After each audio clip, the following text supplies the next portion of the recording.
নির্বাচনের আগে জনগণকে দেয়া প্রতিশ্রুতি অক্ষরে অক্ষরে বাস্তবায়নে সরকার কাজ করছে বলে জানিয়েছেন বিদ্যুৎ প্রতিমন্ত্রী অনিন্দ ইসলাম অমিত।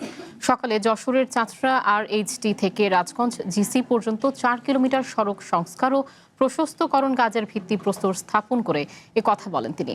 এ সময় দলীয় নেতাকর্মী ও এলাকাবাসীকে শান্তি শৃঙ্খলা রক্ষা এবং মাদক ও সন্ত্রাস নির্মূলে ভূমিকা রাখার আহ্বান জানান প্রতিমন্ত্রী। পাশাপাশি সড়কের কাজের মান নিশ্চিত করতে ঠিকাদারকে সহযোগিতা ও নজরদারির আহ্বানও জানান তিনি।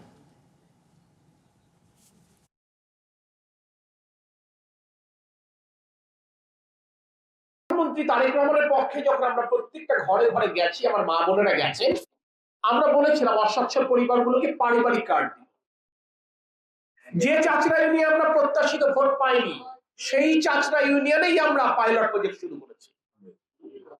অর্থাৎ যে কথাটি বলতে চাই, জনগণকে দেওয়া ওয়াদা আমরা অক্ষর অক্ষর পালন করব।